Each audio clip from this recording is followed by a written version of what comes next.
I'd like to, on my behalf and on all of our behalves, welcome James, who's very, very kindly agreed to come and speak to us this evening. So welcome, James, and we're really looking forward to hearing from you. As I say, thank you to Mia and George, who are joining us on the panel this evening. Thank you to Hugo, of course, for helping organise this evening and for promoting this to the MAA as well, and all their support. And thanks to Mr. Lucas, of course, our resident cycling guru, I guess. And welcome to you. And so, James, thank you. Hugo, over to you for an introduction, and then we'll be hearing from James. And before we do that, can I just mention at the bottom of your screens, those of you who are watching us this evening, we'd love to interact with you during the course of the evening. So if you have any questions, please pop them into the Q&A box at the bottom. Please don't use the chat. If you can use the Q&A, that would be great. And we'll get to as many of them as possible at the end of James's talk. But please feel free to fire them into the box as the evening goes on and as they occur to you. Okay, so over to you, Hugo. Thank you very much. Thanks. Well, thank you very much, Mr. Barnes. A good evening. It's really nice to be back in touch with James. For the first time since he left us, or more accurately, left Athelston House in 2009, about halfway through his lowest 6th year. To say that his teachers, including myself, were a bit surprised that someone who had been thriving at Milton Abbey and all that Milton Abbey had to offer would suddenly announce that he intended to go off and attempt to join the British Olympic cycling squad at the time when cycling wasn't really a thing at Milton Abbey, not in the way that it really is now. Very professional and serious it is, but also fun at Milton Abbey now, but it wasn't then. So our surprise was genuine. But James, however, really knew best, and he followed his star. He became a professional cyclist, and for the best part of 10 years, became known as the king of commitment, I'm told, and the ultimate team player in cycling. And those are real compliments, and they were also characteristics evident in his time here, as well as being, and I told him this earlier on, he was a very open and confident communicator in those days, and that's clearly stood him in good stead too now. So what could be more natural now that he's become the senior cycling presenter on the Discovery Channel? How great is that? So you're very welcome, James. It's really nice to see you again. And now over to you. Well, thank you for very, very nice introduction. It's kind of nice to be back, albeit kind of through the screen, but it's nice to be in touch with Milton Abbey, who I very much have kind of lost touch with over the last 10 years, but I'm hoping to kind of rekindle that that connection there, and hopefully I can be maybe a voice or even someone to look up to in the cycling world that you people can look to.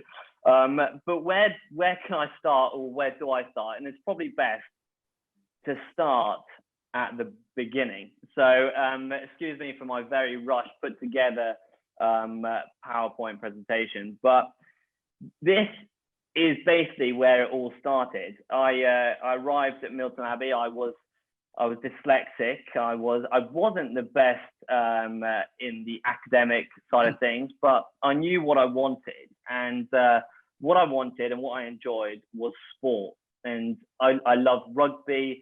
I loved a bit of football. I loved cricket. I loved the camaraderie. I liked being around surrounded by a team and working for all for one, really. And I very much took a liking to the CCF. So I was trying to follow family tradition, which was going to the army, kind of do the army thing, head to Sandhurst, attempted becoming an officer once I'd passed my French. Made sure I got a C at GCSE level, otherwise I probably wouldn't be able to get there.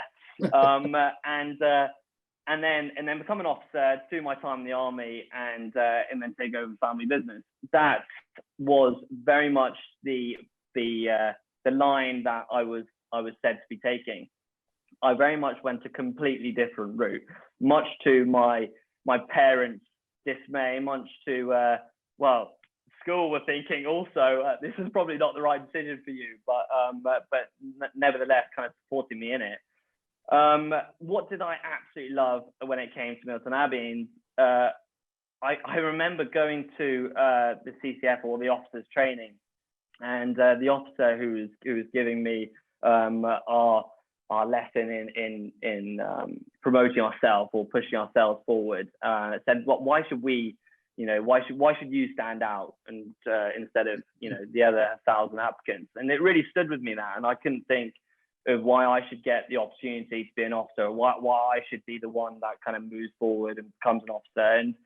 And I was looking at ways where I could stand out from the page or stand out from the group. And 10 tours was something that I relished in. So this was, I don't know if it still happens now, and if it does, then great. But it was basically a team that we got together, and we were basically adventuring across Dartmoor. We had a few different issues, and as you can see from the right picture with the helicopter, there was a moment when we were doing our 10 tour training where the weather came in, torrential rain was basically flooded the whole place, and the rivers were overrun. We had an issue with a chap called Duco Bloomers, where he dislocated his hip, and we were then kind of stranded. It was me, Rory McGrath, Charles Hambro, Alex Mains, and Duco Bloomers, and we were stuck then in the middle of Dartmoor without phone reception and not really knowing what the next step would be. We wrapped ourselves up in all the kit possible. We huddled together. We got one of the cadets to run up to try and find phone signal to phone in help. No help would come. We came back down. The helicopter flew by. This army had. We ran out waving to the helicopter, going, "We're nearly a hypothermic.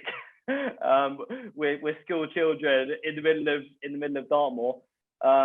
In the end, about 4 or 5 hours later, after being absolutely wet through, freezing cold, the guys were looking pretty worse for wear. We got connected by feral runners who got Duco got him basically airlifted out. We all got airlifted out, and that was very much my introduction to what it's like being with a team and supporting each other. And I think that's actually probably the memory that I've taken most fondly, actually, and the memory that I've learned a lot from moving forwards in my later progress and the later challenges and things I've taken on in the future. So I very much tried to access all these different things that the CCF were giving me, whether that's different courses, whether that's different, just to build my CCF, build my CV up, because I knew my academic work wasn't going to be enough to kind of stand out from the page. So we then took on a challenge to climb Mont Blanc. So this was run by Patrick McGrath, who I think is a governor still for Milton Abbey. Yeah, he's still a governor. Yeah.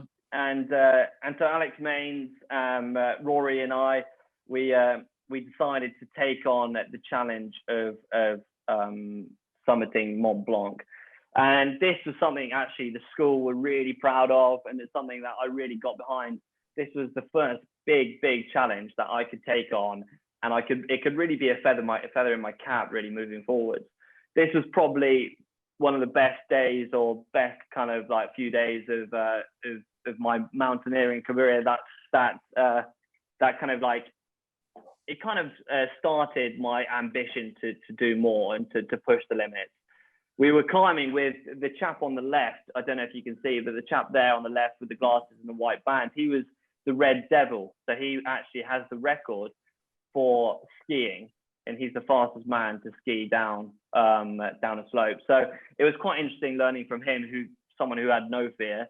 And I also realized that I wasn't that fearful either of not much, which later in life has put me in good stead. But it was also, yeah, an exciting prospect to go and climb Mont Blanc.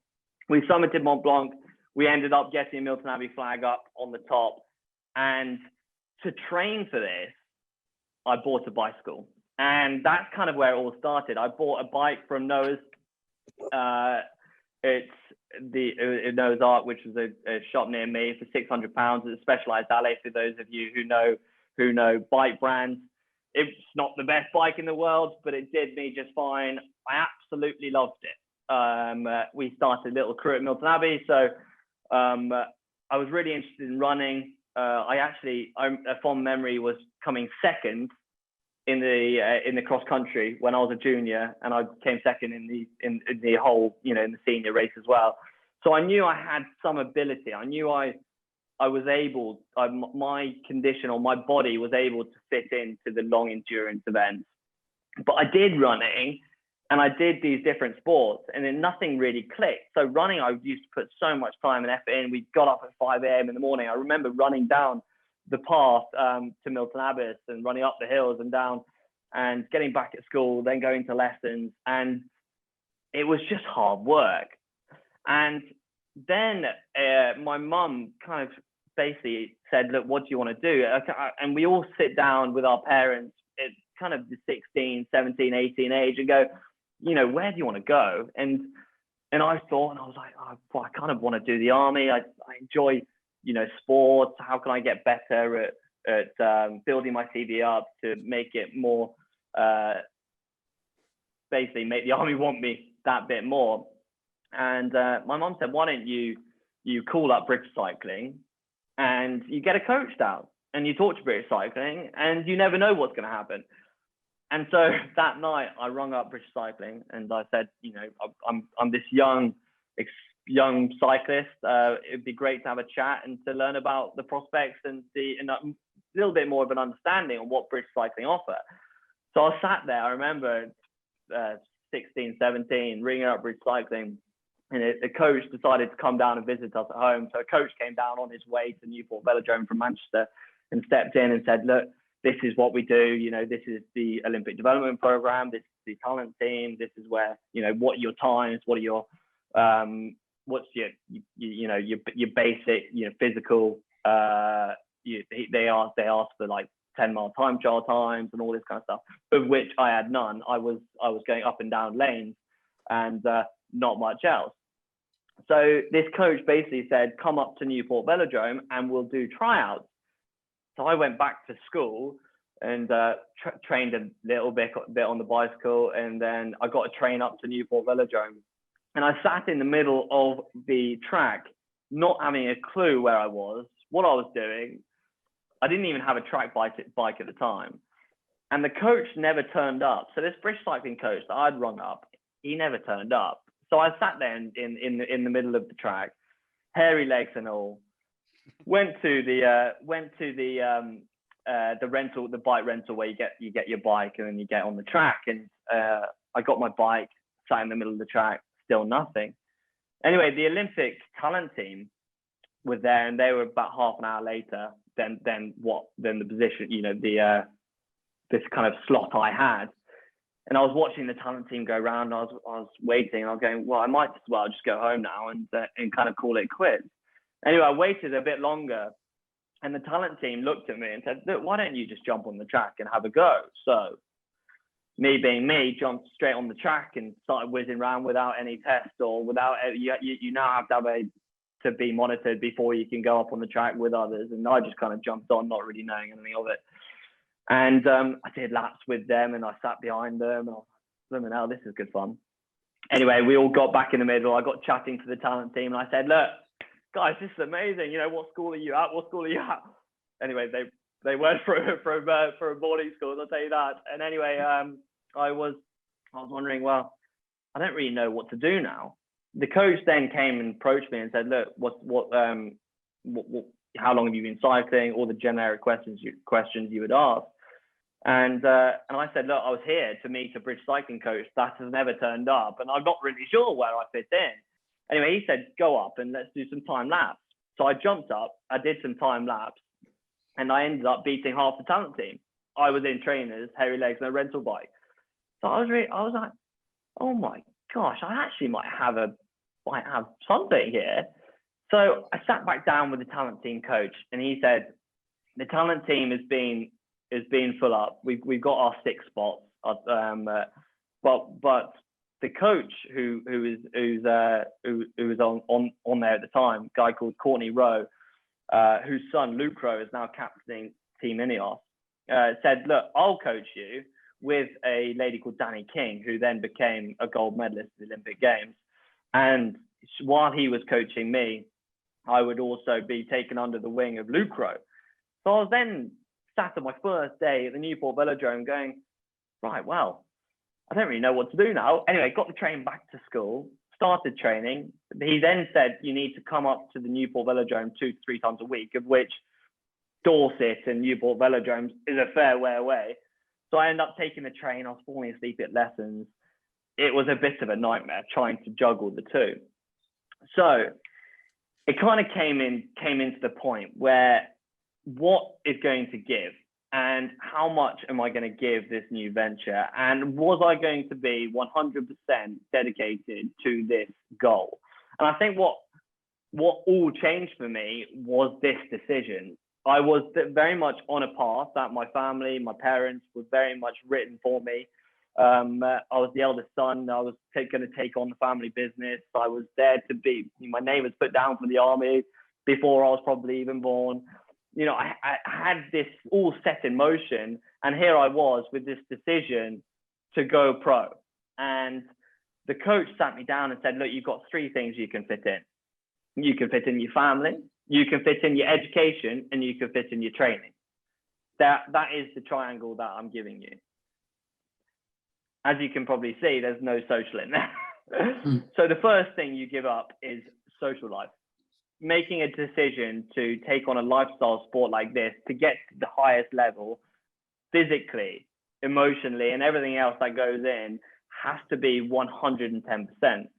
Now, I realized that I wasn't going to be able to maintain school life at Milton Abbey, also maintain family life, also maintain the training, because I was needed to be in the velodrome, to be racing against people that were constantly pushing me, my coach always put me in teams that I was getting lapped multiple times. I was there, my training sessions, these guys had started when they were about 9 years old. I was coming in at 17 years old. I was getting lapped left, right, and center. That first year, I had the worst time of my life. I'm like, what on earth have I started this sport? I'm getting lapped constantly. Anyway, a year went by, and I started to find my feet. I started to gain momentum. I saved up every single penny I had. I bought myself a Pinarello. If you guys know what kind of bike that is, it's actually the bikes now that I'm sponsored by, so it's kind of done a full circle. But it's now the bikes that Ineos ride, and I realized that this is what I want to do. Army can wait and I can sideline it, but if I do this, then I'm actually going to stand out more than anyone else, because I'm doing something slightly off the cuff, slightly different. So when I come and have a talk to an officer, I can say I've had this life experience. I've had something slightly different to the norm. And that might actually help me in gaining a bit more of a step up. So I went through the university phase. I got into Cardiff University to study sports science, mainly on the back of my cycling, not my academia. And so I did 2 years of just finding my feet, riding the nationals. I've won silver medals at junior level of the nationals, and I was racing against pretty serious athletes. And then 2 years down the line of me only just starting riding my bike, from starting to then this 2-year deadline, I was met with another decision. I was met with a decision of going pro. And what that means is basically putting your life on hold, putting education on hold, putting university was not going to be a thing. Definitely family, definitely social life. No social life was going to happen. And this was then the next phase of me signing a pro contract at the age of 18, 19 to go as a continental professional on the UK domestic scene. I then took the decision and I ran with it. And my first team, my headphone's going to run out, so I'm going to swap over.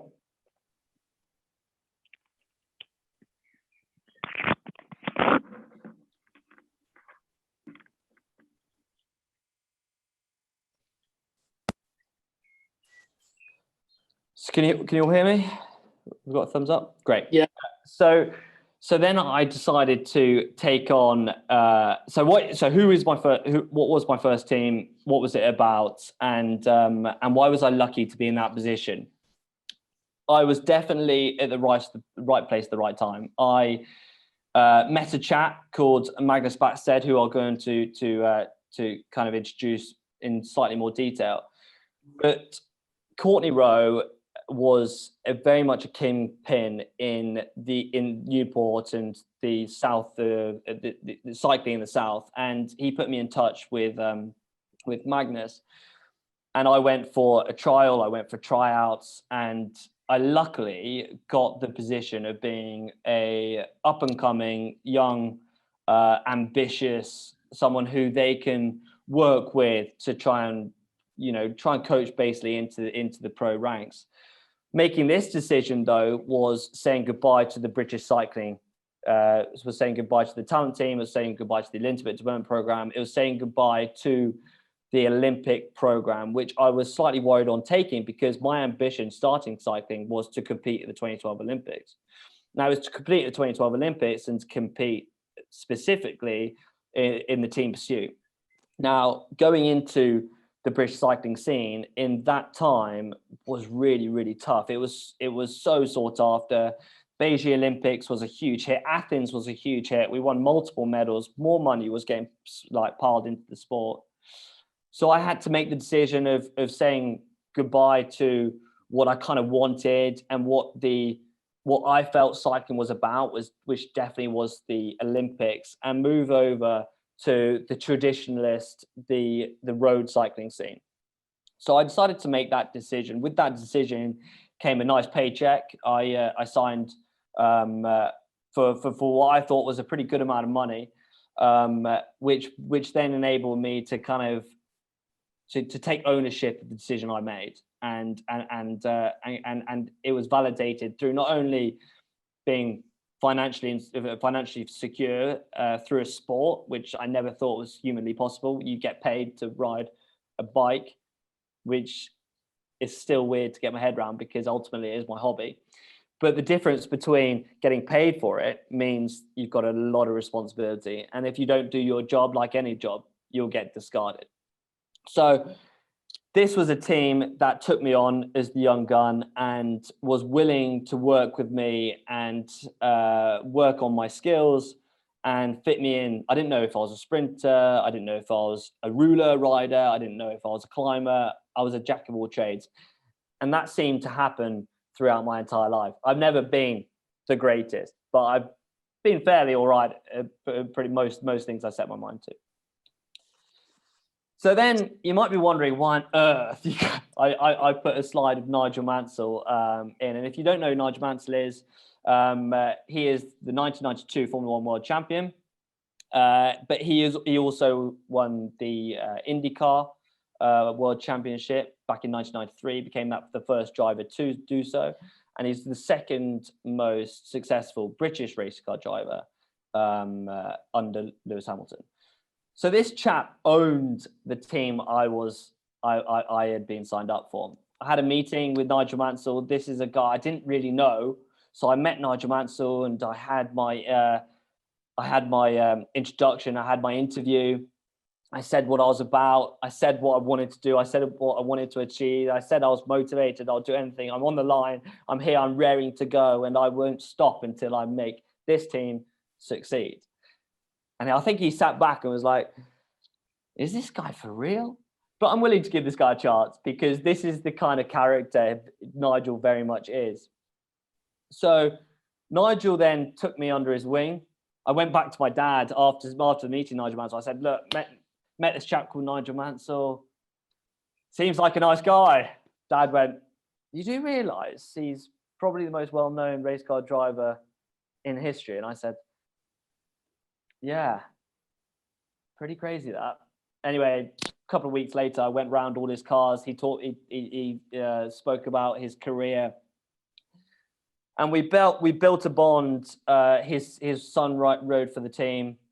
He very much took me under his wing. He saw me as someone who he could really work with and develop. and I moved to Jersey in the Channel Islands. My parents divorced, which was quite a slightly messy divorce. So I was quite excited to just kind of move out home at 17 and kind of like do my own thing really, and put all the emotional family stuff aside and just concentrate on moving forwards with my career. So Nigel offered me a flat in Jersey. I took the flat. He offered me a car. That car was a Ferrari. So I was sat there at the age of 18, driving in Nigel Mansell's Ferrari California. Son was driving a yellow one, and we were driving around Jersey, thinking, "Who the blooming hell are we?" We've seemed to luck was on our side. We were flying to training camps in private jets. We were flying to races on private jets. And to be honest, I thought I was God's gift, of which I wasn't, but I very much thought that. And he really helped me not only to really put everything on the line for the sport, but he gave me the winning attitude, and he gave me he installed that self-motivation that really you have to be self-motivated. To be any sportsman, you have to want it, and you have to be willing to sacrifice an awful lot. And sport in general is fairly selfish. You're doing it for yourself at the end of the day.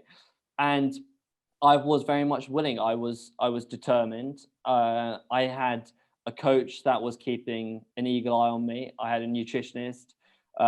Nigel then brought me into the wind tunnels, and that was a fairly new thing back in around 2010, 2011. So we were looking at different ways that we can kind of build up the team, and I rode on big races. I started to gain some momentum. I found myself as more of a team leader than a winner, which I was very much happy with, and I spent a lot of time with him, and that I actually would say that during my career, Nigel has always been there helping me along the way. The other person who was a big mentor for me was a chap called Magnus Backstedt. Now, Magnus Backstedt won a stage of the Tour de France back in 1998, but he also won Paris-Roubaix in 2004. Now, if you're not a cyclist and you're watching this and you're thinking, who's Magnus Backstedt? Well, what is Paris-Roubaix? Paris-Roubaix is known as Hell of the North. It's one of the most well-known classics. It's one of the most sought after, and you'll see Magnus there kissing a cobble, because at the end of it you win a cobble. And Magnus not only captained the team, he also worked with me on how to get the best out of people. So how to work with camaraderie, how to make your teammates train, how to make your teammates work for each other, because ultimately you're giving up your win to let your team win. And it's understanding that, keeping people motivated. So he was also a mentor that looked after me, that I was very lucky to have the opportunity to work with both Nigel and Magnus. So what does it take to be a professional rider, and what does it look like? First off, you've got to think about training. So I've got a really rough of one of my training sessions, but I was doing around 28 hours a week. I basically lived on a bike. I didn't do much else. I spent 2 to 3 hours, 4 hours, maybe even 7 hours on the weekend. I was putting in FTP sessions, which is functional threshold power tests. I was constantly pushing my limits. Once I'd done my training, I was sat down, I was going through my nutrition program, I was weighing foods. I went every degree. I overturned every rock. I ticked every box. I wanted to be the best. And if I couldn't be the best, why couldn't I be the best? I was asking myself these questions. So this kind of training, it massively encompasses you as wholly. It is a lifestyle sport. Every weekend, if you're seeing your friends after a ride on the Sunday, you've got to remember you've got a session on the Monday. Or if all of your friends going out on the Friday, you've got to realize you're racing on the Sunday. So you can't go out and you can't spend too much time on your feet, because you know that's going to impact your performance on the Sunday. And I was between 18, my early 20s, there was no social life. And I was okay with that. I was like, everyone's doing their uni. This is my university. This is where I'm learning. This is where I'm discovering myself. And this is where I'm constantly trying to push my limits. And the training really helped me to understand how far I could push my body and how much more I could eke out. Now, training slightly changed now. So before we were looking at a training camp of a 30-hour week, when nowadays you're looking at different sort of training where it's more intense for shorter periods. A guy called Chris Boardman was basically an innovator when it came to short training sessions, but making them hard and periodization, etc., which there's more science coming out, but this is the training I was kind of like working towards. So what kind of races was I doing? So I rode for UK Youth, which UK Youth was a charity that is actually UK's #1 youth charity, reaching 4.1 million youths. We were heading that charity. So it wasn't just the cycling I was doing, it was also the mentoring with kids. Nigel was the president of that charity, and we wanted to get the name out there, and we wanted to show kids and out there that anything is possible, that sport is a way that you can kind of access freedom. A lot of people say as soon as you get your first bike and the first thing you notice is the sense of freedom, and it is very much that. Sport is that way to kind of like get yourself out into the fresh air, get those endorphins going, also have the good battles with your peers. And I think sport is so healthy for all those reasons. So what kind of races was I doing, and what did it kind of look like? So I was racing. Tour de Yorkshire came in. It was absolute boom. I've never raced in front of such a massive crowd. I was then doing Ride London Surrey Classic that you might have heard of. There's a big sportive that goes around London. I was racing on the next day with the pro race. We actually won with Adam Blythe on that day, and that Ride London Surrey Classic, and that was probably the moment where I was like, this is pretty insane. We're winning on the mile, and it's in front of the BBC press, and we were this kind of like up and coming team known as NFGO, which were kind of the cowboys of the cycling world. And then we've gone and toppled the big dogs with the Skies of this world. That race, actually, I rolled in on the wheel of Bradley Wiggins the year after he won the Tour. So I watched him win the Tour de France, and the next year I was riding and attacking him, get about 3 kilometers from the finish. I was racing in China, so that was the Tour of Britain. I did a lot of racing in China, Belgium, Tour de Yorkshire.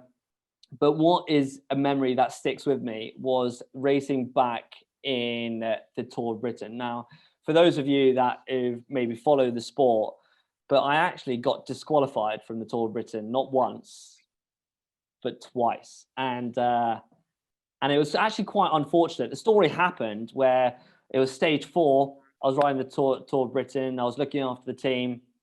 The brake had gone. So in a race, what normally happens is the brake goes within the first 20 kilometers, the brake gets reeled in, and then there's a big attack and a big push at the finale. The brake had gone, the group was relaxing. I was sat in the gutter, like on the side of the road. The verge was on my left. I had Mark Cavendish to my right, and I had a Movistar rider to his right. Now, Mark Cavendish, I don't know if you guys know Mark Cavendish, but big cyclist. If you know cycling, you definitely have heard of him. Mark Cavendish was having a bit of a tussle with this Movistar rider. I didn't want to get in the way. I was keeping myself to myself. Anyway, one thing led to another. The Movistar rider grabbed Mark Cavendish's bars. Cav went flying into me. I went flying into the hedge, over the handlebars, got out my bike, rather disheveled, put my chain on, got back going, and we didn't have disc brakes back then, so it was leaning on it was rubbing on my brake pad, my rear brake pad. So the car came up. The mechanic was hanging out the window. The TV camera was at the other side of the car. The TV camera was filming live me getting my mechanical, but not seeing the mechanic hanging out the window. fixing my bike. Anyway, I got back into the peloton. I rode up to Cav, and Cav goes, my nickname was Hank. It still is. That may be a question at the end. But Cav comes up to me and goes, "Oh, Hank, so sorry, mate. Don't say anything. Just, when the commissaires come up to you, just kind of like rub it off your shoulder." And I said, "Cav, cool. It's cool with me. You're the god of the sport. I'm not quite the god of the sport." And I said, rode to the finish, came in around 25th on a big climb to the finish. I was in the car back home. I got a text from the commissaires going, "James Lowsley-Williams, you've been disqualified." I sat back, oh my gosh, what's just happened? It's, one of the biggest races of the year. I've just been disqualified. Anyway, got to the team hotel, and they said I've been disqualified for hanging on to the team car. But yeah, I wasn't hanging on to the team car. I was being, like, my mechanic was hanging out the window. But because the viewers, and we just had a problem with Nibbly, which is another story, but the viewers couldn't see the mechanic. So it was kicking off online that I was holding onto the car when I wasn't actually, but they needed to show that they were doing something about it. Anyway, there was an uproar. So Bradley got involved, Cav got involved. The next day I went onto the Quick Step bus. I sat on with Brian Holmes.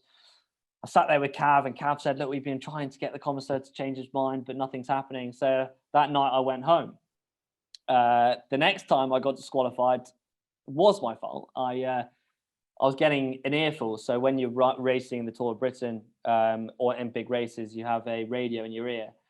And that is the director sportif communicating with the team. So it's basically like a game of chess. I was the team captain, so I was reinforcing it on the road, but we would always get information from the team cars. So that was wind speed, wind direction, turns, what teams are attacking, what teams aren't attacking, who's in the break, who's not in the break. So we've got this constant flow of information.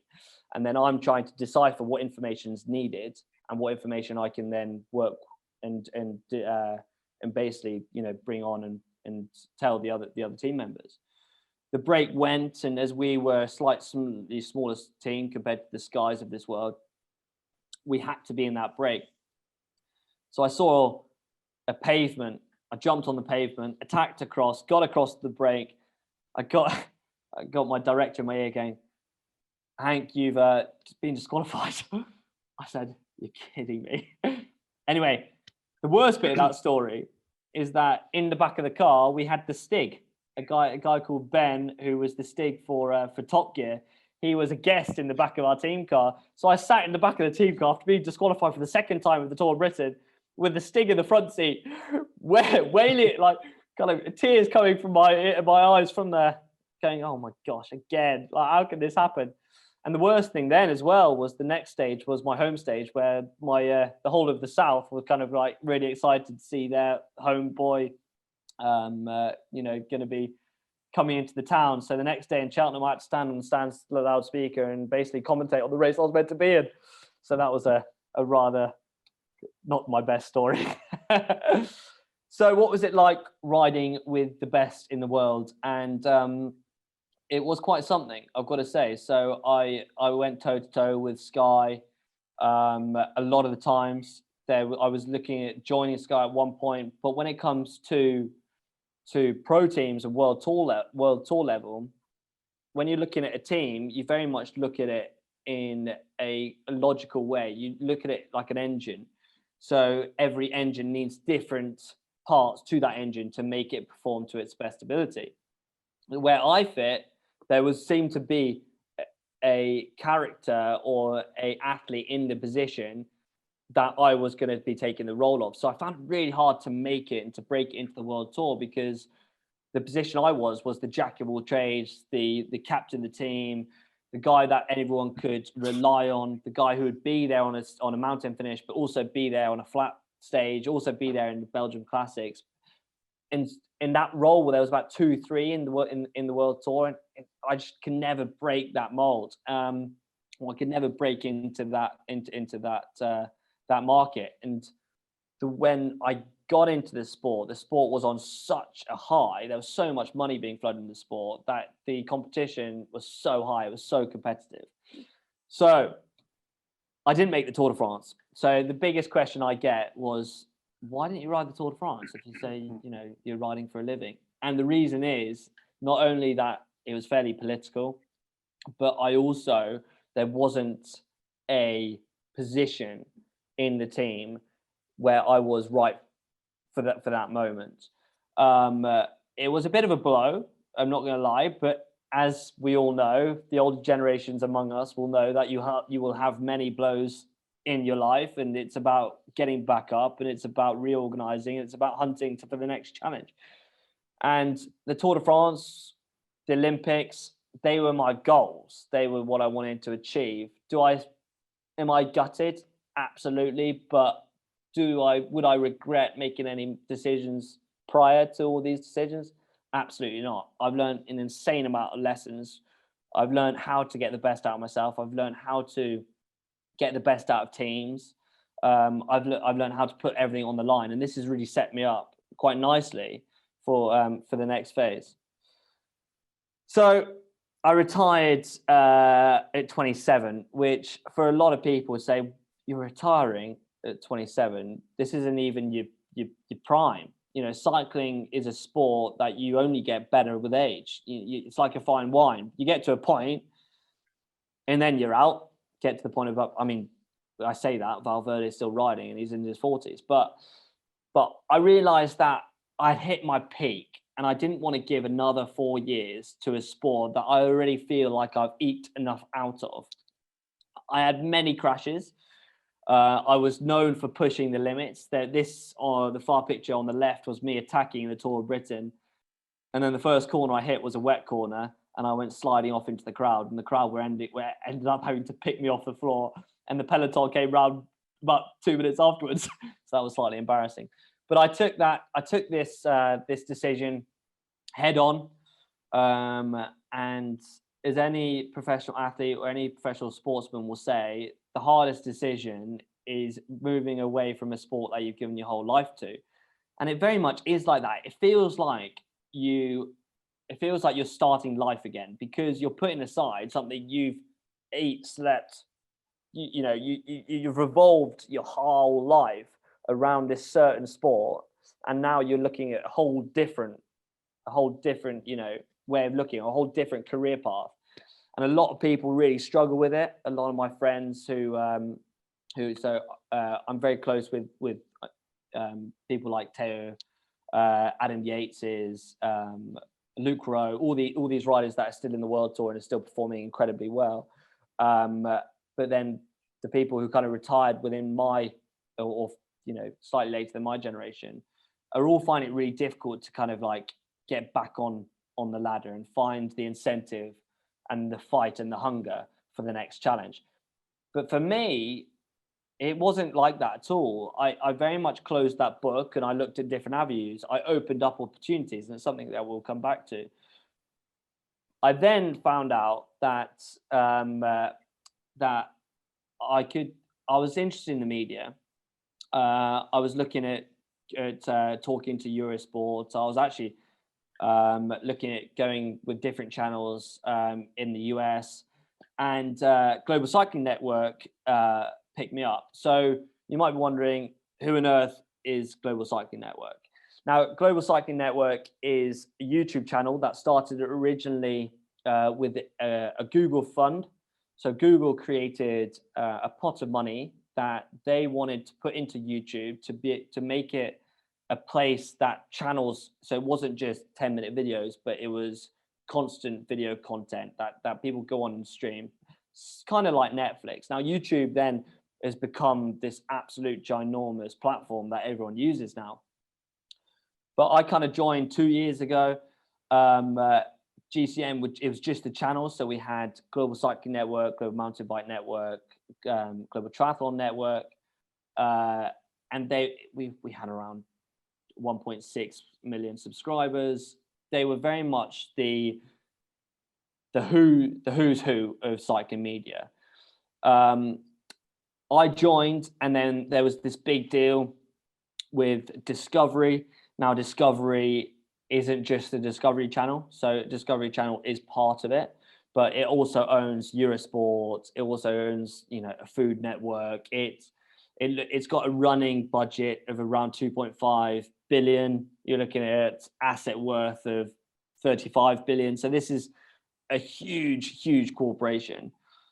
I was really hungry to get on that ladder, and I did it with both hands. I went into this job going, what is the most I can get out of it? Where do I want to be in 5 years? I became a bit of a yes man, and that really held me in really good stead, much to, for the physical side, it became quite difficult. But that's who GCN are. They basically create how-to videos, but they also create features. They also create, how to change a chain, and then informal content. So you're looking at the whole spectrum when it comes to cycling media. And the Global Cycling Network then became the global leaders in cycling media. And I then found myself turning up at races. So this is Discovery taking on all the channels. It's not the greatest pictures, but I found myself then at different races like the Tour de France, Giro d'Italia, Vuelta a España, and I was the guy on the ground a lot of the time, talking to the riders, getting some info, because I already had a camaraderie with the riders. It was really nice to be able to get inside and basically get the viewers to kind of have a different kind of look on it. So when you watch Eurosport and you watch different sports, you see a certain outlook, and this is where you can actually get some of the juicy details. The first time I actually realized that GCN was pretty substantial was when I was going to races, and the fans were more inclined to take my picture than they were the professionals' picture.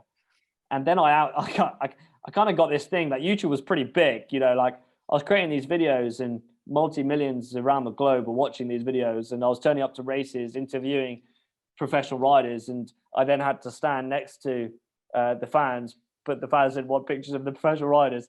So there's this really weird moment of where I was like, oh shoot, so I'm more famous now when I'm not a professional rider, and I'm not even riding a bike for a living. So that was kind of like the big kind of transition, as it were, to kind of like going, oh, actually, this is something I quite enjoy. Not only is it enabling me to travel, it's also enabling me to be into the sport I love. I also can kind of like talk about the passion and talk about everything I've learned with the 8 years of being a pro. So we create all these instructional videos. We're building this community of multi-millions of people around the globe. I work with the international teams, so I've become manager of the presenters. So I look after the presenters and I get the best out of them, which was also a slightly weird transition because I'm kind of looking after presenters that have been there for a while. But I've just got this passion of being able to really try and get the best out of people, and it seemed to hold me in quite good stead moving forwards. So basically, the long and the short of it, I became this guy who kind of did a bit of everything. We're broadcasting the video to 1 billion views on YouTube, 20 million on Instagram. We're interacting with fans globally. I'm getting messages from people in India. I'm getting messages from China. This, that, and the other. It absolutely blew up. So I then got in really excited about how I could then put in my kind of aspect or my character into the videos. And that character was doing some pretty insane stuff, to put it bluntly. So I've then become this guy who kind of takes on every challenge, and every challenge I learn a little bit more about myself and something that I take to the next challenge. So these are just a selection of videos that I've done during lockdown. One of the big ones was riding 24 hours on Zwift.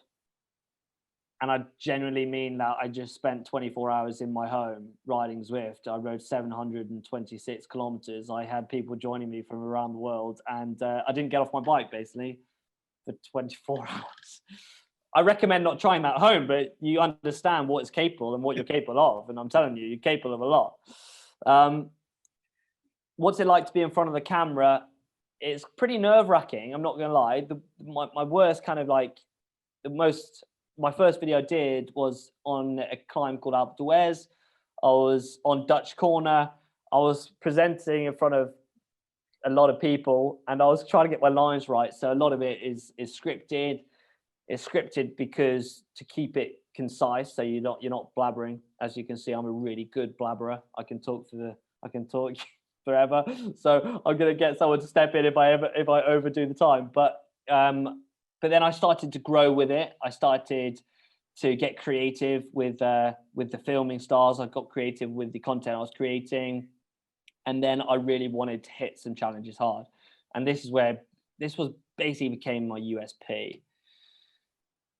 So the challenges I've done, like I say, the 24 hours on Zwift, you're getting 666,000 views. I did a 10,000 calorie challenge, around 1 million views.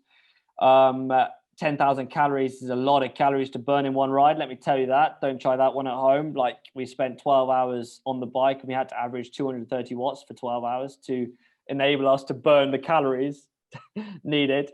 And I did that around Mallorca. So if you know Mallorca, luckily the roads are smooth, but the climbs are lethal. So yeah, I also got invited to events that I'd never thought I would do.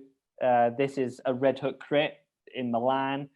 Red Hook crits are known for being probably the most dangerous races going. They're fixed gear circuit races.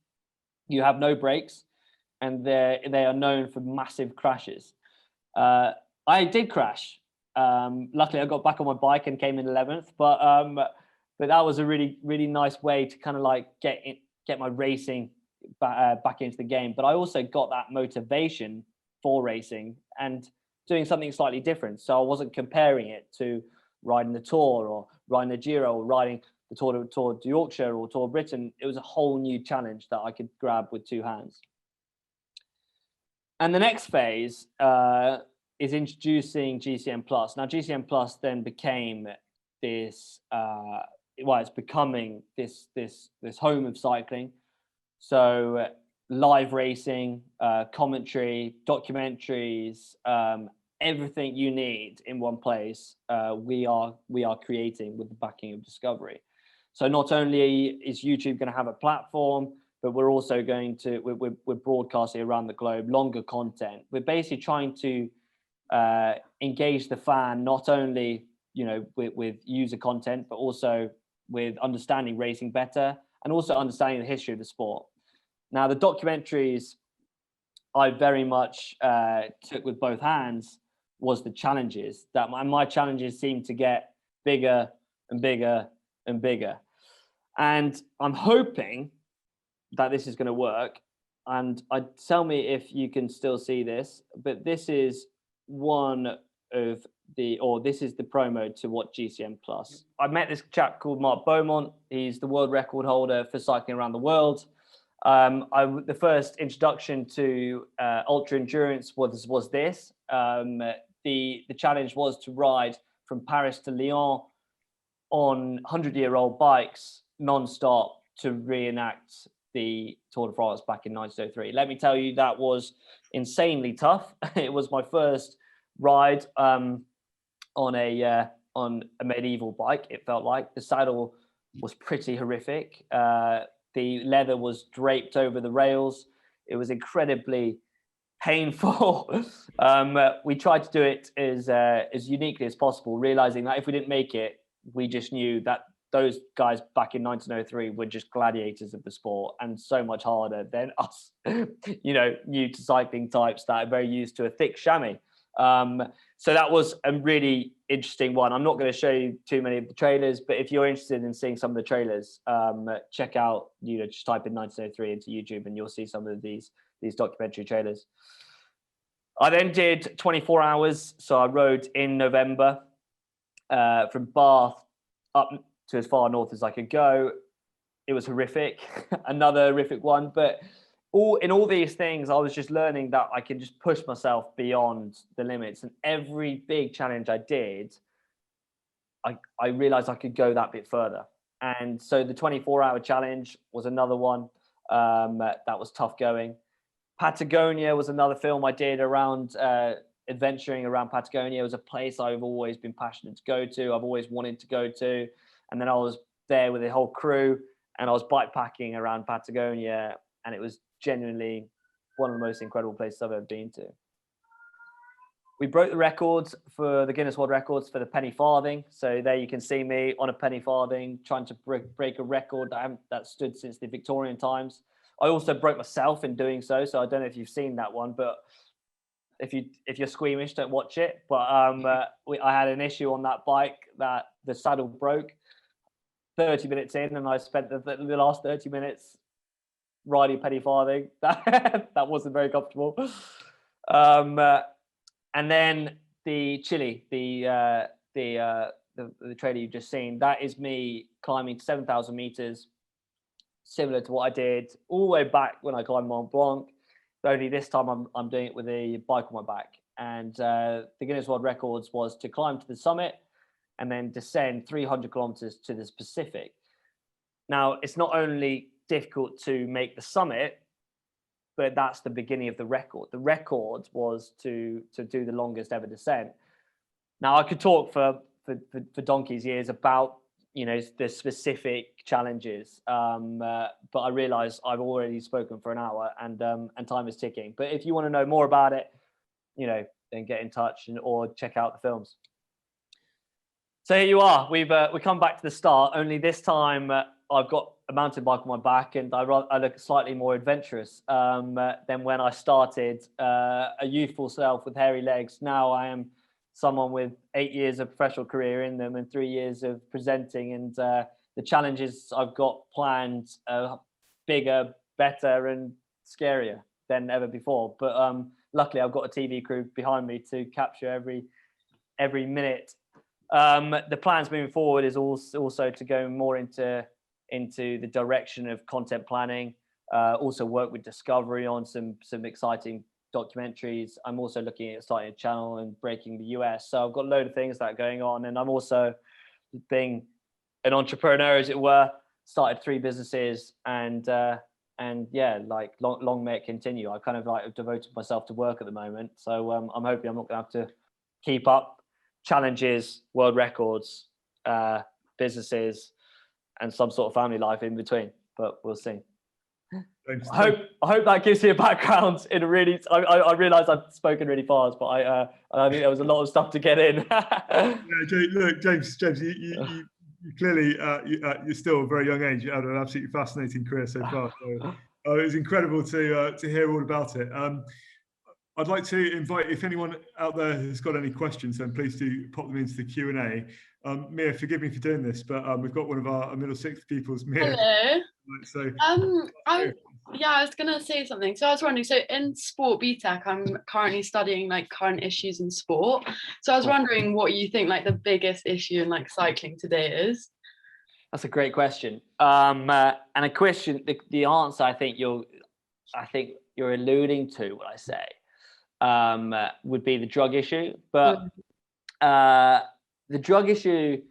So I could talk for an hour on this subject. I saw drugs in sport. I didn't take. I was gonna say if you saw like any throughout your career, like if you saw anyone like you. Yeah. So I lived in Girona for 2-3 years. So I was training at altitude in Andorra. I was with some cyclists. We were all training hard. Some of them are in the world tour.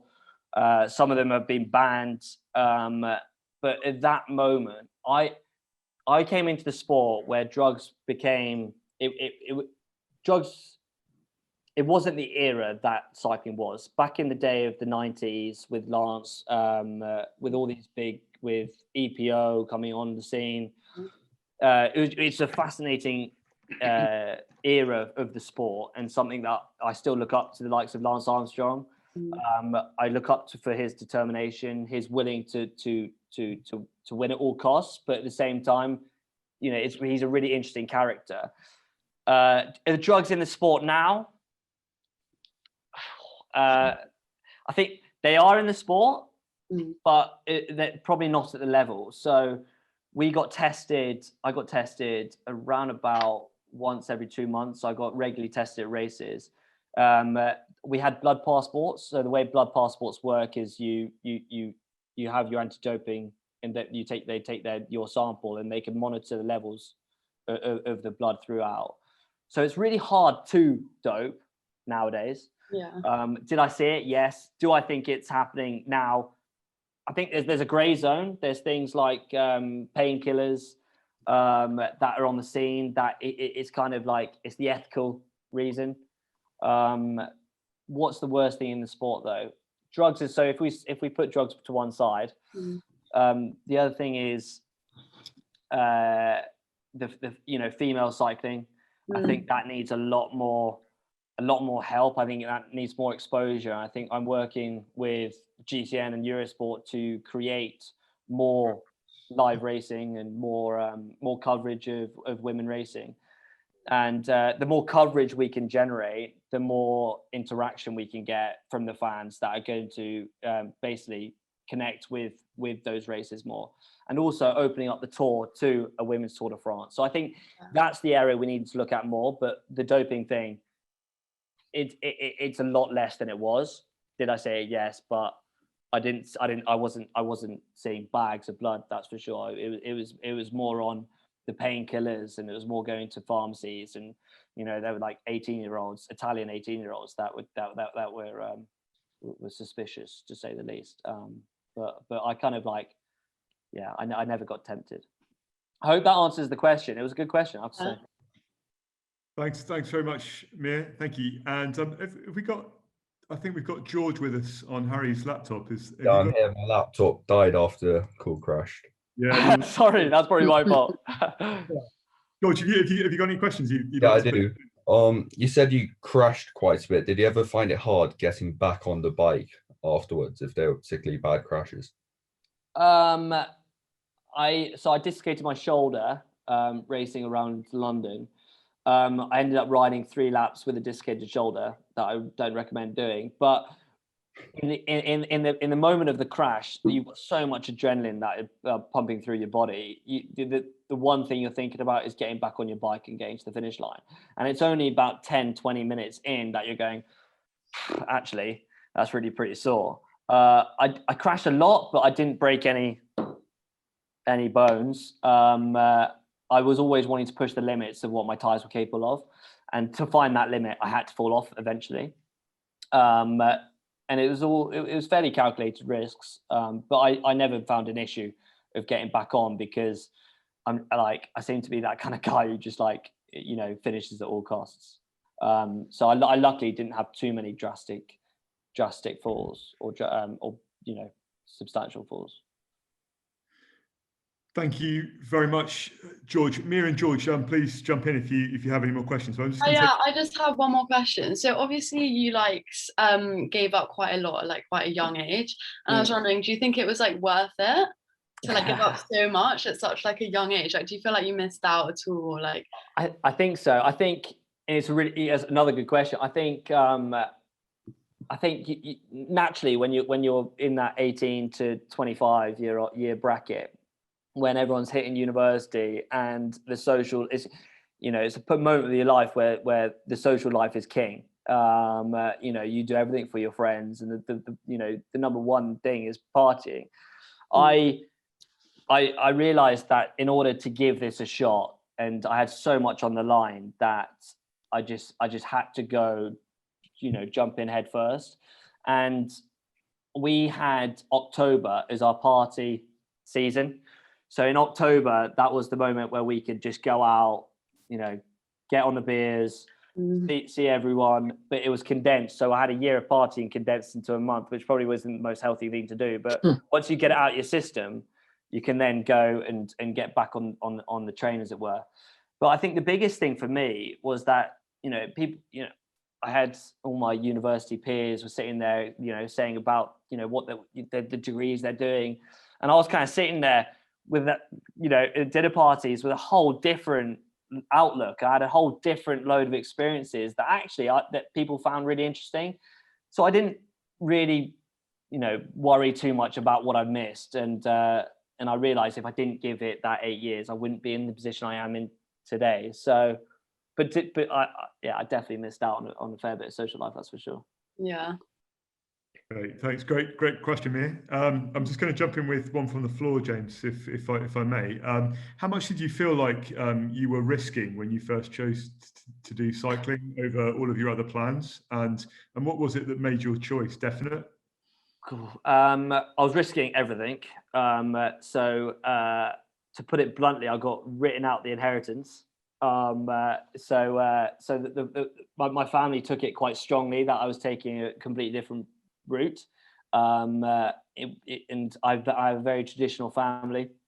We got a place in the Cotswolds. My family has been a long line of military service, and it wasn't the route that my grandparents were willing to see me on. My dad was a little bit supportive. My mum was very much, out there, you go for it, do what you love. I realized that kind of like, I always had, we as a society, or, everyone a part of Milton Abbey, are really privileged in the fact that we can risk. Our parents have worked hard enough to put us in a position where we can, go outside the box and hunt for what we want and what we aspire to be and the goals we want to achieve. And and I think it's about understanding that privilege and making the most of the opportunity. And when that opportunity came about, I jumped at it knowing that if I did 4 years and I wanted to back out, I could jump straight back into the military. So I kept in touch with the military. They always wanted me to join, but as I was getting older, it was getting less unlikely that I was going to be joining the military. But now I'm working as an ambassador for Help for Heroes.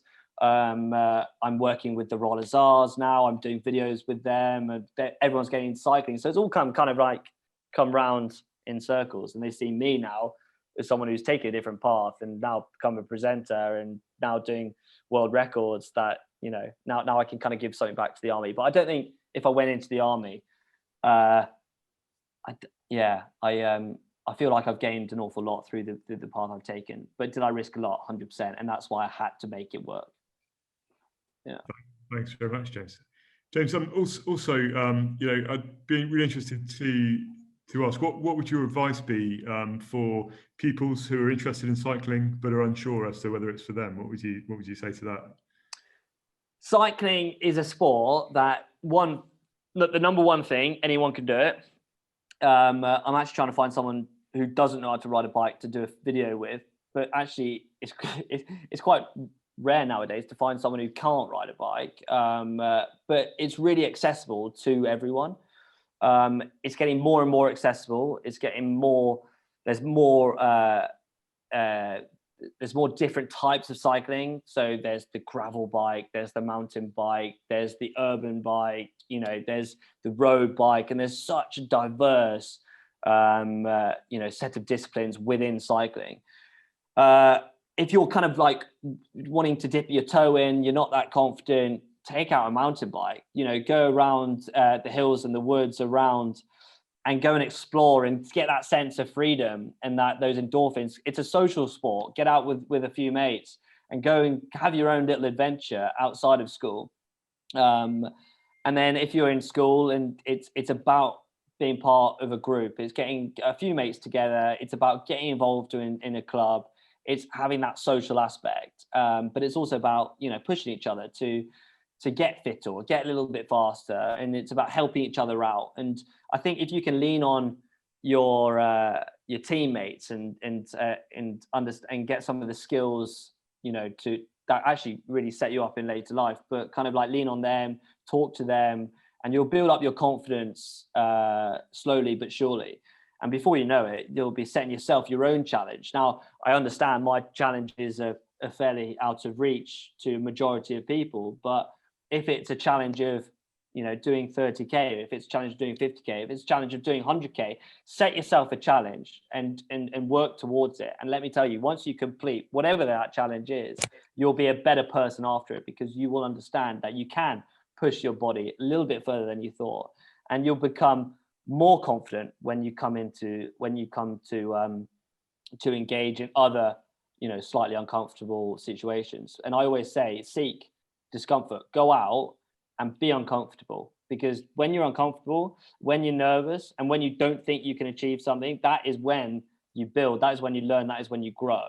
And that is the biggest thing that I'll say to any young person is go outside your comfort zone. Don't be afraid, because no matter what happens, you'll learn from that experience. Fantastic advice. Craig. Can I jump in? Hi, James.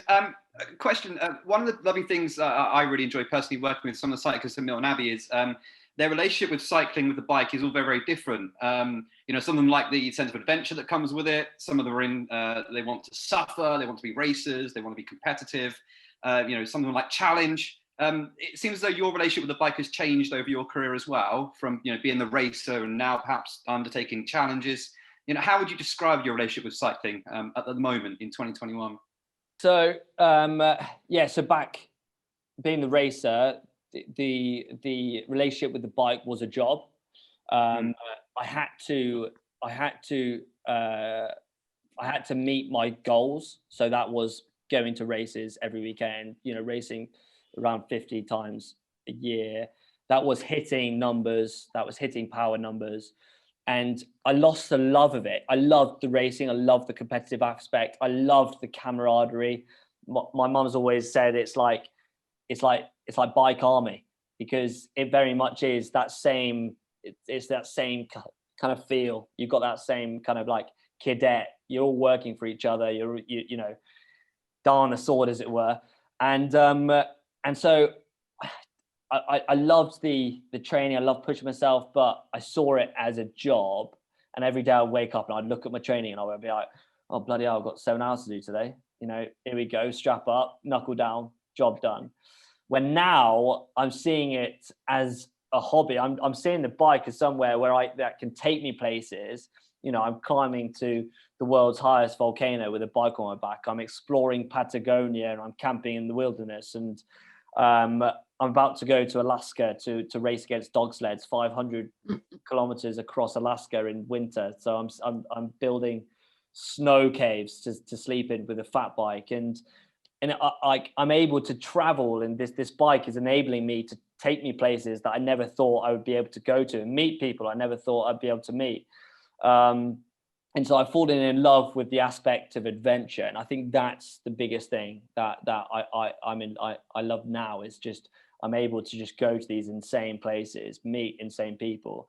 And the great thing as well, being by bike, is that when you're approaching people in their habitat, so if you're approaching people in Patagonia, or if you're in Colombia, we went to Colombia, or Alaska, or all of these places, if you arrive on a bicycle, it kind of knocks down all the barriers. So you're able to have this really amazing, engaging conversation with tribes, or locals that are that don't want to be, you don't want to turn up in big Land Rovers, big film crews. You're turning up as a cyclist, and suddenly you're being brought into their homes. They're cooking you dinner. You're much easier to get out those really interesting details and really have a sense of what it's like to sit in their shoes or to be in their shoes. And so so that's where my love now is about. Where can it take me? Who can I meet? And what adventures and stories can I tell from it? It sounds like that you found that far more enriching, perhaps, than it's 100%. Yeah. Okay. 100%. I feel much fulfilled being able to really push myself to the limits. Before I was always working to a schedule, so I was always held back. I could never just spend 3 months training for for one race. It was I had to be on call all the time. When I'm now about to do Land's End to John O'Groats world record on a tandem, and I've got six weeks to train for it. And so now I'm allowing myself all, to have the resource, but also just to train for that specific event. And that I feel I can actually access more out myself. Thank you. We've got a question from the floor, which is about your experiences at Milton Abbey and what you particularly feel you got out of the school, or what did you gain from your experiences here? So the great thing, Milton Abbey. So I was at Athelstan, and as I said, absolutely loved everything to do with sport. But the great thing I think from Milton Abbey was how diverse the sport was. So, you know, you weren't, if you didn't enjoy cricket, you didn't have to just do cricket. So I was into shooting, I was into kayaking, I was into climbing, I did a bit of theatre, right? I was in the swimming team, I was in the rugby team, I was rubbish at golf, even though we had a golf course, but I was so bad at it because I just lost my temper every time. I kind of like, I did 3 shots and they're really good, and the other 4 shots were pretty rubbish. So I decided to leave golf to the professionals. And so I think my best memories from the school were just the sport and the people. What you'll meet if you're a pupil at the school, but every old Miltonian you meet, their communication with people, as Hugo was saying, their communication with people is so good. You know, every Miltonian has always been so polite. They're so willing to stand on their own feet. They're so innovative. They think outside the box, and that's kind of like massively what installed with me is just that team ethos and that team aspect of working for each other. It doesn't seem like there was no selfishness when I was at Milton Abbey. We're all for one for all, as it were, and that's what I loved. But you know, the ability to go and climb Mont Blanc and these things, like how many schools are climbing to the summit of Mont Blanc at 16? Not many. So it was like those incredible experiences. I was not the greatest academic student.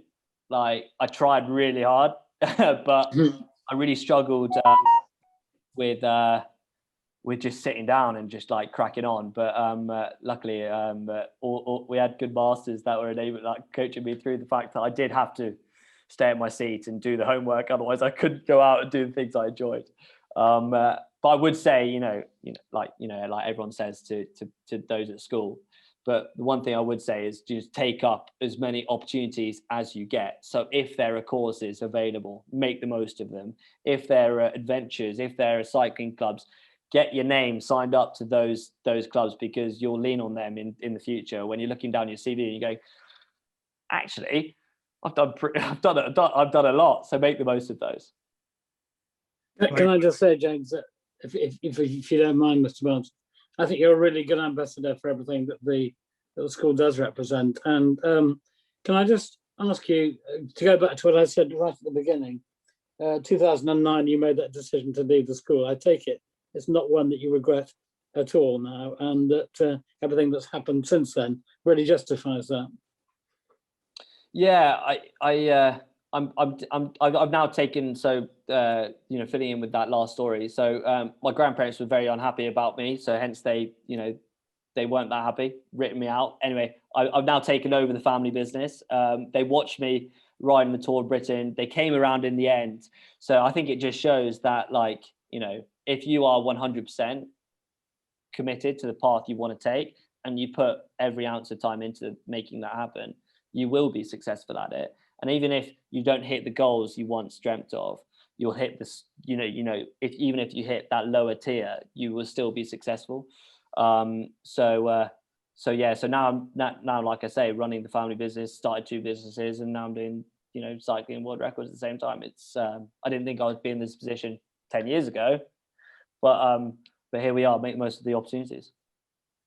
James, you've given some really fantastic advice for our pupils who are listening tonight, and definitely, and I absolutely would, wholeheartedly agree about taking up all of those opportunities that are out there, and getting stuck in as much as you can.